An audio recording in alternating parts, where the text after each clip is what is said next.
Kita sedang membahas 7 hal yang hanya Allah saja dapat memberikannya. Kita sampai pada judul yang kelima, yaitu Ia memberikan kita kekayaannya untuk memahami berbagai rahasia Allah yang tersimpan berabad-abad. Pembacaan firman diambil dari Efesus pasalnya yang ketiga, ayat 8 sampai dengan ayatnya yang ke-13. Efesus 3, 8 sampai 13, demikianlah bunyi firman Tuhan. Kepadaku yang paling hina ini, di antara segala orang kudus, telah dianugerahkan kasih karunia ini, untuk memberitakan kepada orang-orang bukan Yahudi kekayaan Kristus, yang tidak terduga itu. Dan untuk menyatakan apa isinya tugas penyelenggaraan rahasia yang telah berabad-abad tersembunyi dalam Allah yang menciptakan segala sesuatu. Supaya sekarang oleh jemaat diberitahukan pelbagai ragam hikmat Allah kepada pemerintah-pemerintah dan penguasa-penguasa di sorga. Sesuai dengan maksud abadi yang telah dilaksanakannya dalam Kristus Yesus Tuhan kita. Di dalam Dia kita beroleh keberanian dan jalan masuk kepada Allah dengan penuh kepercayaan oleh iman kita kepadanya. Sebab itu aku minta kepadamu supaya kamu jangan tawar hati melihat kesesakanku karena kamu. Karena kesesakanku itu adalah kemuliaanmu. Ayat 8 dari bacaan Efesus pasal 3 tadi sekali lagi berkata kepadaku yang paling hina di antara segala orang kudus telah dianugerahkan kasih karunia ini untuk memberitakan kepada orang bukan Yahudi kekayaan Kristus yang tidak terduga itu. Dari bacaan ayat ini jelas pada kita bahwa Kristus hendak memberikan pada kita kekayaannya untuk kita memahami berbagai rahasia yang tersimpan berabad-abad. Karena dikatakan di sana segala rahasia itu dalam Allah berabad-abad tersimpan. Oh, itu berarti betapa banyak kekayaan Allah yang tersimpan yang perlu kita gali. Ibarat gudang perlu kita bukakan pintunya, lalu kita mencari berapa banyak berkat yang kita perlu untuk tubuh kita, jiwa kita, dan roh kita. Efesus 4:19 berkata, Allah akan mencukupi segala keperluan kita menurut kekayaannya dalam Kristus Yesus.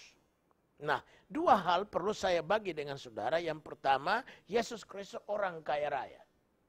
Pernahkah Anda dengar bahwa Yesus Kristus adalah orang yang kaya raya? Dia bukan seorang yang miskin. Rasul Paulus berkata, dia yang adalah kaya. Menjadi miskin bagi kita supaya kita yang miskin menjadi kaya dalam Dia. Tekanan Alkitab berarti Yesus Kristus orang kaya raya. Tuhan yang memanggil kita bukan orang miskin. Sehingga kita harus berpikir dalam hati, apakah saya cukup makan, cukup minum, cukup pakai. Dengarkan apa yang dia katakan dalam khotbah bukitnya. Lihatlah burung yang ada di udara, tidak menanam, tidak mencangkul. Tapi Bapamu di surga memeliharakan mereka.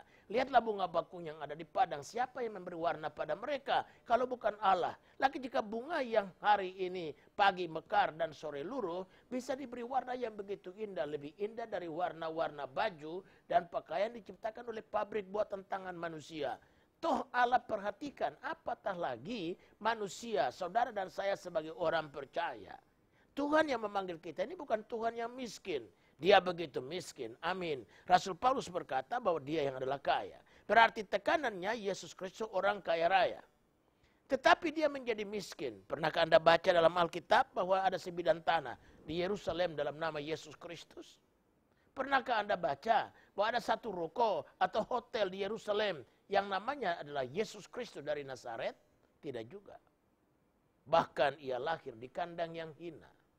Dia tidak malu memproklamirkan kemiskinannya. Dengan berkata, burung di udara punya sarang, serigala di hutan punya liang.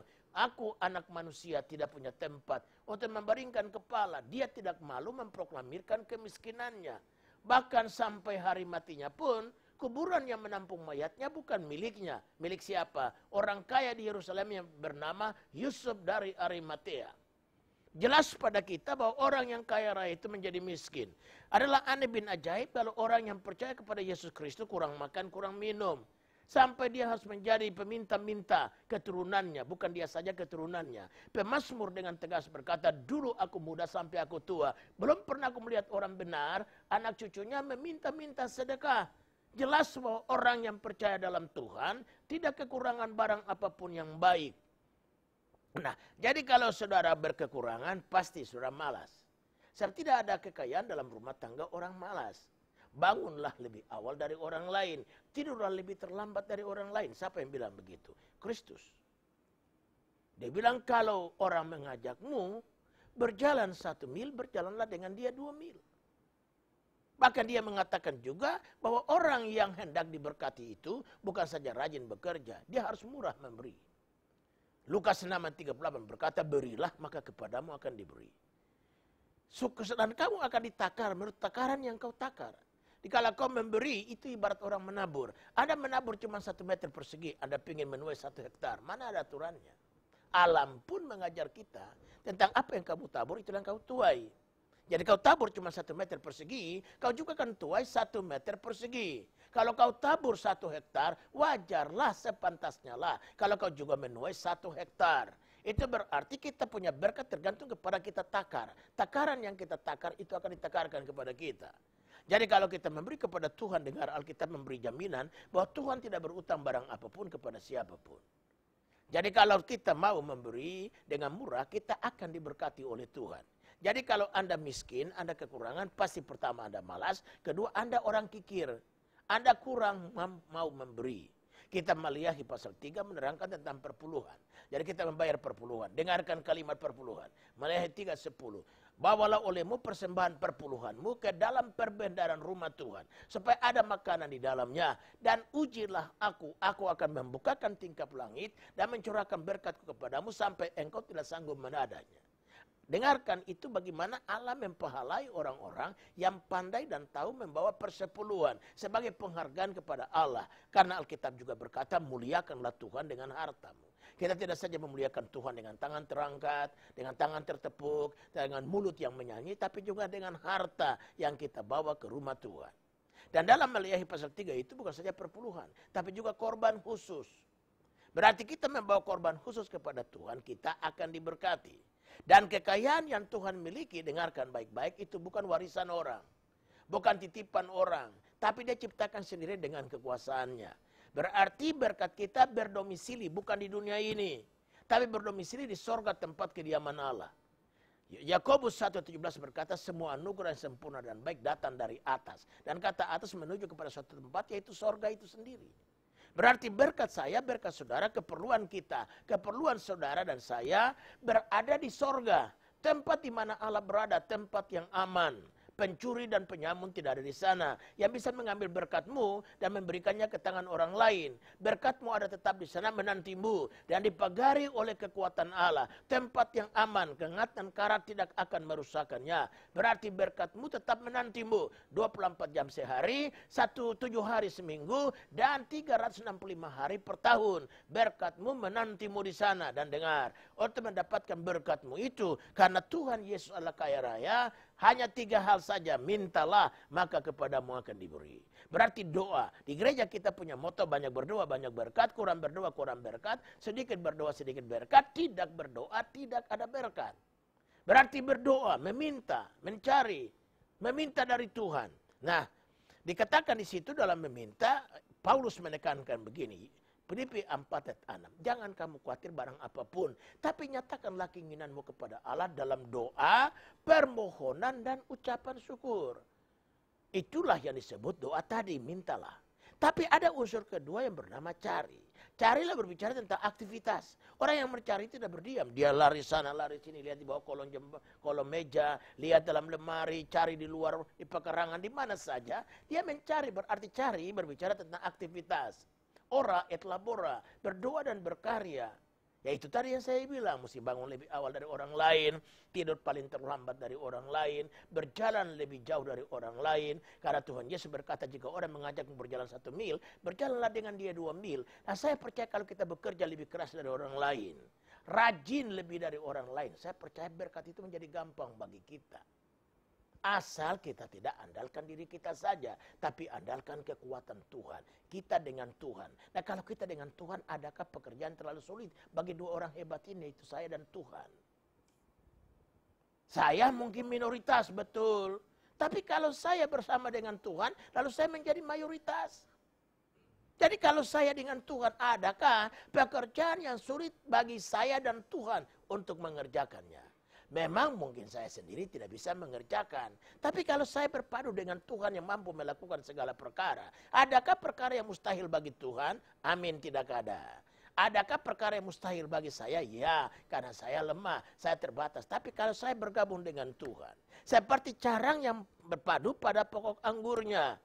Maka aliran Tuhan mengalir lewat saya, kekuatan Tuhan mengalir lewat saya, kuasa Tuhan mengalir lewat saya. Karenanya saya bersama Tuhan, tidak ada perkara yang mustahil bagi kita untuk mengerjakannya. Kita siapa? Saya dan Tuhan dan saya. Alkitab dengan tegas berkata, dalam kita jauh lebih besar daripada apa yang ada di luar. Kenapa? Karena dalam kita adalah Allah, dalam kita adalah roh Allah, dalam kita adalah firman Allah.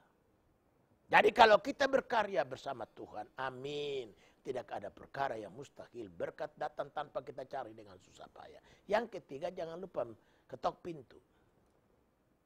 Tidak ada pintu yang diketok langsung terbuka. Memang zaman modern ini ada automatic door. Kita injak langsung pintu terbuka sendiri. Tapi pada zaman Tuhan Yesus di kala firman diberitakan kan bukan pintu yang begituan. Pintu biasa. Yang kita ketok tidak langsung terbuka karena orang di dalam balik pintu lama mendengarnya, lama bertindaknya. Udah kita teriak dari suara yang biasa sampai paling tinggi, sampai suara yang paling keras, sampai kalau bisa pohon di dahan kayu pun jatuh karena suara kita. Toh pintu belum terbuka-buka juga. Apa maksudnya? Sabar menanti.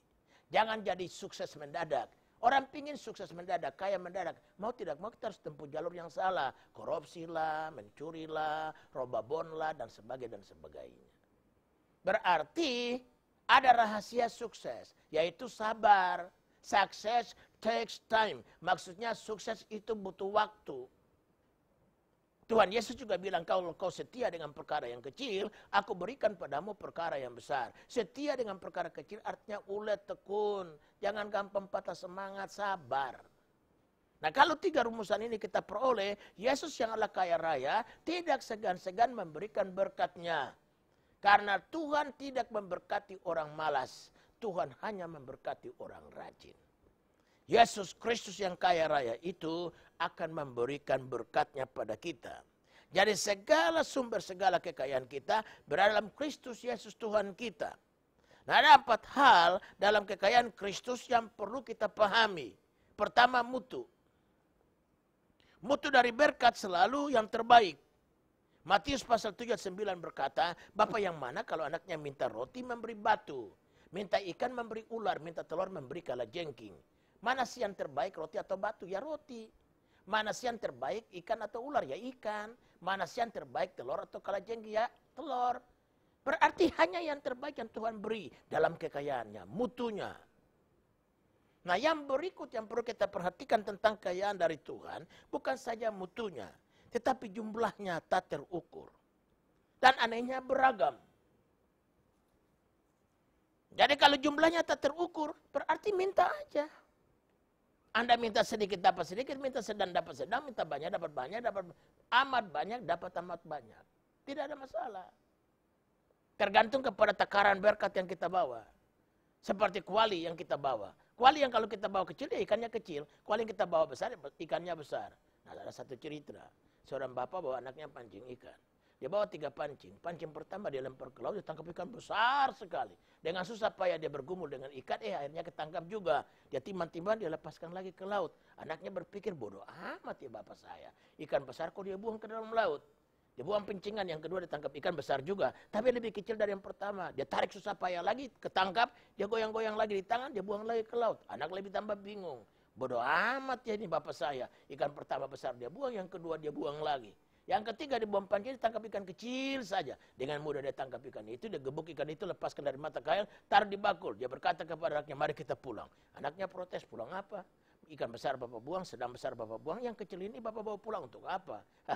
Bapaknya tertawa dan berkata begini, nak jangan marah sama papa, marah sama mamamu di rumah. Karena kuali yang disiapkan mama untuk menggodok ikan sebesar inilah. Sorga tidak ada masalah. Masalahnya tergantung pada kita lah yang membatasi berkat Allah dengan pikiran kita, dengan omongan kita, dengan hal-hal yang membatasi kita. Mari lepaskan Allah bekerja seturut kekuatan kuasanya. Jadi kita tahu persis bahwa berkat yang Tuhan akan beri, kekayaan yang dia berikan, pertama kekayaan yang bermutu, kedua jumlahnya tak terukur, bahkan beragam hendak diberikannya. Karena itu kekayaan Allah itu adalah bisa saja, bukan saja berbentuk materi, tapi kekayaan Allah itu dalam belas kasihan, dalam kemurahan, dalam damai sejahtera, dalam anugerah, dalam berbagai janji-janji hebat. Bahkan kaya dalam mempahalai. 1 Korintus 15 ayat 58 berkata, jangan kamu goyah, berilah teguh, giatlah selalu dalam pekerjaan Tuhan, karena kelelahan dalam Tuhan tidak sia-sia. Janji mempahalai. Jadi kita lihat di sini bahwa betapa hebat Yesus Kristus Tuhan kita yang kaya. Kekayaannya sangat bermutu, jumlahnya tak terukur, dan dia menyalurkannya dengan beragam. Yang ketiga perihal kekayaan Kristus. Mencukupi segala macam kebutuhan. Baik jasmani, jiwani, rohani, sekarang dan nanti. Luar biasa. Kekayaan Kristus mencukupi segala keperluan. Ya tubuh, ya jiwa, ya roh, sekarang dan nanti. Yang keempat perihal kekayaan Kristus adalah memiliki sasaran dan tujuan. Allah itu bukan center class yang membagi-bagi hadiah tanpa tujuan. Tapi berkat yang Allah beri adalah pertama untuk menolong diri kita, mencukupi segala keperluan kita. Yaitu kita, anak kita, pembantu kita, semua yang ada relasi dengan kita. Yang kedua, kekayaan Tuhan itu adalah untuk memperlebar kerajaannya. Dan yang ketiga untuk nolong sesama. Alkitab berkata sesama diwakili oleh anak yatim dan janda. Ibadah yang sesungguhnya adalah melawat janda-janda dan anak fakir miskin dalam kebutuhannya. Itu berarti setiap berkat yang kita dapat ada 3 kepentingan di dalamnya. Kepentingan saya pribadi, kepentingan Allah, dan kepentingan orang lain. Jadi kalau kita pandai membagi jatah ini, sorga akan buka gudangnya dan mencurahkan berkat pada kita sampai kita tidak sanggup menadahnya. Apa enggak hebat Tuhan Allah itu? Berkat yang ia miliki karena dia kaya raya, berkatnya bermutu, jumlahnya tak terukur dan bervariasi. Memiliki sasaran dan mencukupi segala kebutuhan baik tubuh, jiwa dan roh sekarang dan nanti. Hal yang kedua yang perlu kita pelajari bagaimana ia memberikan kekayaannya bagi kita untuk memahami berbagai rahasia yang tersimpan dalam dia. Jadi kedua kekayaan yang terbesar dari Allah ialah merahasiakan sesuatu. Amsal 29:29 berkata, kemuliaan Allah ialah merahasiakan sesuatu dan kemuliaan raja-raja adalah menyelidiki sesuatu. Itulah bedanya antara Allah dan raja. Bedanya antara Allah dan manusia. Lebih tinggi langit daripada bumi, demikian kepikiran Allah. Dari kepikiran kita, jalan Allah dari jalan kita. Jadi orang lain menyelidiki rahasia, Allah menyimpannya. Kalau semua rahasia Allah perlu kita pahami, maka Allah bukan Allah lagi. Dia salah satu dari kita yang bernama istri kita, suami kita, adik kita, kakak kita, teman kita, sebangku, sekelas, teman kita, sealma mater, satu marga, sekampung. Dia tidak beda dengan mereka. Sedang Allah ya Allah. Dan kita adalah kita, yaitu ciptaannya. Jadi kalau Allah punya semua rahasia, kita pahami, dia bukan lagi Allah. Ada nyanyian di gereja kita berkata, dan nyanyian di mana-mana yang kita pahami adalah, bahwa walaupun aku tak mengerti jalanmu, tapi aku tetap percaya kepadamu. Saat ku tak melihat jalan Tuhan, itu tidak boleh menghambat kita untuk berkata bahwa, ya rahasia Allah ini kok tidak bisa saya pahami. Betul, dia tidak bisa dipahami, tidak bisa terselidiki pikiran Tuhan itu. Lebih tinggi dari langit dan lebih dalam dari lautan. Marilah sebagai orang percaya, kalaupun kita belum pahami semua jalan Tuhan, itu tidak boleh membuat kita meragukan dia, membuat kita untuk putus asa dan berkata Tuhan tidak ada karena dia tidak kelihatan. Mari tetap percaya, walaupun semua jalan Tuhan belum kita pahami, semua rahasia Allah belum kita mengerti. Tapi marilah kita menyukuri Tuhan sebatas kemuliaan dan rahasia yang dia buka. Setiap dia buka rahasia, kita mengenal Allah yang dahsyat itu. Jadi karena itu, karena Allah menyimpan berbagai rahasia, maka pekerjaan kita, pekerjaan yang sia-sia, kalau kita berusaha memahami semua rahasia Allah. Kenapa? Karena rahasia Allah terlalu besar, kata Ayub 5 ayat 9. Rahasia Allah tak terpahami, kata Ayub 11 ayat 7. Rahasia Allah tak terselami karena kata Pengkhotbah 3 ayat 11. Tak terduga rahasia Allah, kata Yesaya 40 ayat 28. Karena jalan Tuhan berbeda dengan jalan kita, makanya rahasia Allah tidak dapat dipahami. Kata Yesaya pasal 40 ayat 28 dan Yesaya 55 ayat 8 dan 9. Mengapa rahasia Allah tak terpahami? Karena jalan Tuhan hanya dapat dipahami saat kita menyatakan, mengenal dan menyatakan rahmatnya pada kita. Saat Allah menyatakan rahmatnya pada kita lah, baru terbukalah rahasia Allah itu. Jadi kalau Allah tidak membuka dirinya pada kita, tertutup rahasia itu berabad-abad. Sekarang bahkan sampai kita tutup mata. Dan yakinlah berita baik untuk rahasia Allah adalah sekarang semua rahasia terkunci. Tapi nanti pada saat kita ketemu dengan Allah, muka dengan muka dalam kerajaan yang kekal, saat itulah semua rahasia Tuhan bukakan pada kita.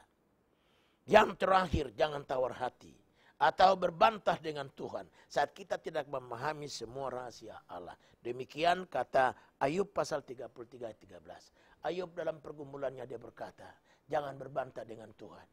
Kalau semua rahasia Tuhan belum kita pahami, semua hal masih tersembunyi, biarlah Allah yang maha hebat itu menyembunyikan banyak rahasia. Supaya apa? Supaya kita bergantung hanya pada Tuhan dan tidak bergantung pada pengertian kita sendiri. Alkitab dengan tegas berkata, haraplah pada Tuhan dan jangan bergantung pada pengertianmu sendiri, maka Dia akan meratakan jalanmu. Puji Tuhan bahwa kita bergantung pada Tuhan. Karena itu dia punya metode dan cara merahasiakan banyak hal. Supaya kita tidak bergantung pada akal kita. Tidak tergantung pada kekayaan yang ada pada kita. Tidak bergantung pada orang-orang sekitar kita bernama raja, ratu, orang kaya, orang terhormat, orang ternama. Tapi biarlah pada Tuhan saja. Yang pantas mendapatkan kemuliaan, hormat dan syukur. Percaya kita, harap kita, kasih kita bermuara hanya pada Tuhan saja. Nah, pemirsa yang kekasih, hari ini kita telah mendengarkan firman Tuhan bahwa Allah memberikan pada kita sesuatu yang bernama kekayaannya.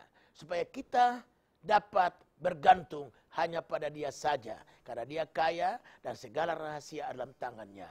Dia menutup rahasia itu untuk membuktikan Dia adalah Allah dan bukan manusia. Dan Dia tidak berubah kemarin, hari ini, dan sampai selama-lamanya. Saya terlalu yakin dengan memahami firman ini, Anda tidak bertanya Tuhan, kenapa begini dan begitu, tapi relakan Allah berbuat apa yang Ia hendak berbuat. Karena kehendak Tuhanlah yang terbaik, cara Allah lah yang terbaik. Yang harus kita buat ialah hanya ikut saja seperti seekor domba mengikuti gembala yang menuntunnya. Berjalan jangan dengan bertanya, tapi berjalan iring Tuhan dengan percaya. Mari kita tunduk kepala dan berdoa. Bapa di surga, walaupun kami belum memahami semua jalan-Mu, walaupun kami belum memahami semua rahasia yang ada pada Tuhan, kami tetap bersyukur, malah kami menjadi bangga. Oleh karena kami punya Allah yang dahsyat, yang tak terselidiki, tak terpahami. Tapi kami bersyukur, sebatas anugerah-Mu yang Kau nyatakan pada kami, sebatas itulah kami melihat apa yang dapat kami lihat dan mendengar apa yang pantas kami dengar. Raja-raja menyelidiki banyak hal, tapi Tuhan menutup banyak hal.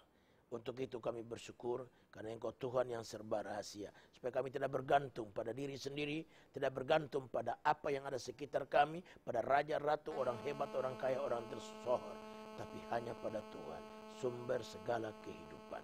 Dan kami bersyukur bahwa Engkau kaya raya. Kekayaan-Mu itu bermutu, kekayaan-Mu beragam dan jumlahnya banyak. Kekayaan-Mu itu memenuhi segala keperluan, baik tubuh, jiwa, dan roh sekarang dan nanti. Dan kami bersyukur bahwa kekayaan Allah memiliki sasaran. Supaya kami dapat mencukupi diri sendiri, membangun kerajaan-Mu, dan menolong orang lain yang diwakili oleh janda dan fakir miskin. Dan itulah ibadah kami yang sejati. Terpuji nama Tuhan, dalam Yesus Kristus Tuhan kami berdoa dan bersyukur. Amin. Nah, pemirsa, kembali kita akan jumpa nanti pada minggu depan. Masih pada serial khotbah, 7 hal yang Allah saja dapat memberikannya. Dan nanti pada minggu depan kita akan membahas topik yang lain dengan judul, topik yang ke-6 tentunya, bahwa Ia memberikan semaraknya untuk memperindah kehidupan kita. Nah, semarak Tuhan itu dalam terjemahan bahasa Inggris disebutkan thy loving kindness, thy mercy, thy grace. Jadi sebenarnya kekayaan Tuhan itulah salah satu anugerah yang diberikannya kepada kita. Nah, itu untuk memperindah hidup kita. Hidup ini harus diperindah. Bukan dengan baju saja, dengan dandangan rambut yang berkepang, dengan hiasan emas dan perak. Tapi diperindah oleh apa? Oleh semaraknya Tuhan. Kekayaan Allah itu sendiri. Sampai jumpa dan Tuhan memberkati.